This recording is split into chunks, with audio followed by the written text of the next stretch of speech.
Автомобил експлодира во близина на амбасадата на Кина во Киргистан, при што загина возачот, а 3 лица се повредени. Властите наведуваат дека станува збор за самоубиствен бомбашки напад. Според киргистански официјални извори, автомобил ја пробил капијата на амбасадата, пошто експлодирал пред комплексот објекти во близина на резиденцијата на кинескиот амбасадор. Како резултат на експлозијата загинал возачот, а повредени се 3 лица вработени во кинеската амбасада. Киргистанската полиција работи на идентификување на бомбашот самоубиец. Вработените во амбасадата на Кина и на Соединетите Американски држави, која се наоѓа во близина, се евакуирани. Киргистан е централноазиска земја и ја дели границата со Кина, односно граничи со нејзиниот автономен ујгурски регион Синјгијанг.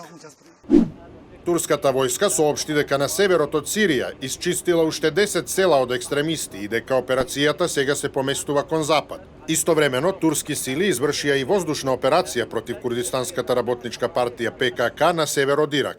Турскиот министер за надворешни работи Мевлут Чавушоглу им порача на силите на сириските курди дека и понатаму ќе бидат мета на оружените сили доколку не се повлечат источно од реката Еуфрат. Турски воени извори соопштија дека турската армија во последните 24 часа извела 61 артилериски напад околу градот Џараблус, како и дека биле погодени 20 цели. Пентагон предупреди дека неусогласени операции и маневри на северот на Сирија ќе и дадат на Исламска држава повеќе простор, повикувајќи ги турските и опозицијски групи на сириски курди да прекинат со судири. Председателот на САД Барак Обама во недела во Кина ќе се сретне со својот колега Реджеп Тајип Ердоган, каде ќе разговараат особено за ситуацијата во Сирија. Анкара ги смета сириските курдски сили за терористички организации, иако Вашингтон ги поддржува затоа што смета дека ефикасно се борат против џихадистите.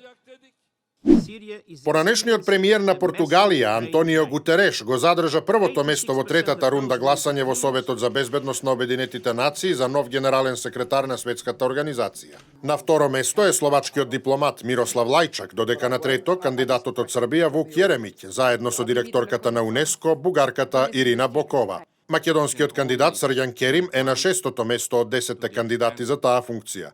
Советот за безбедност тајно ќе гласа се додека не биде постигнат консензус за кандидатот кој ќе го замени Бан Ки Мун, чиј втор мандат му истекува на крајот од годинава.